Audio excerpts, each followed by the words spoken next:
Hello guys, नमस्ते। मैं YouTube channel से मंजू सिंह आप लोग को स्वागत करती हूँ और एक गाना गाने जा रही हूँ, चुटकुला गाना। उसको आप लोग सुनिएगा और कमेंट में बताइएगा कैसा लगा मेरा गाना। पसंद आएगा तो शेयर, लाइक, सब्सक्राइब जरूर करिएगा ताकि आप लोग तक हमारा गाना पहुंचता रहे। और आप मेरा सब्सक्राइब रुक गया है, आप लोग सब्सक्राइब मेरा बढ़ाते रहिए ताकि हमको भी आप लोग को प्यार पाकर अच्छा लगे।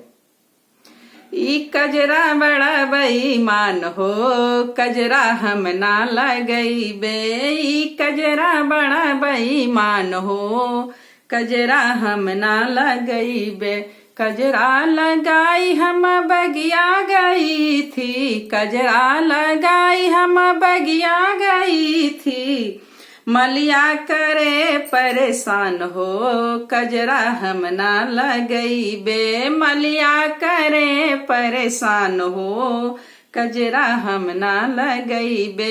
ई कजरा बड़ा बेईमान हो, कजरा हम ना लगइबे। कजरा बड़ा बेईमान हो, कजरा हम ना लगइबे। ई कजरा करे हम कुयन गई थी, ई कजरा करे हम कुयन गई थी। अरे महरा करे परेशान हो, कजरा हम ना लगइबे। महरा करे परेशान हो, कजरा हम ना लगइबे। ई कजरा बड़ी बेईमान हो, कजरा हम ना लगइबे। ई कजरा बड़ी बेईमान हो, कजरा हम ना लगइबे। ई कजरा करे हम सड़कों गई थी, ई कजरा करे हम सड़कों गई थी। अरे ड्राइवर करे परेशान हो, कजरा हम ना लगइबे।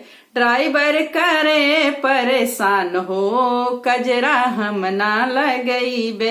ई कजरा जीव के जंजाल हो, कजरा हम ना लगइबे। ई कजरा जीव के जंजाल हो, कजरा हम ना लगइबे। कजरा करी मैं मंदिर गई थी, कजरा करी मैं मंदिर गई थी। मंदिर गई थी मैं मंदिर गई थी। पुजरिया करे परेशान हो, कजरा हम ना लगइबे। पुजरिया करे परेशान हो, कजरा हम ना लगइबे। ई कजरा बड़ी बेईमान हो, कजरा हम ना लगइबे।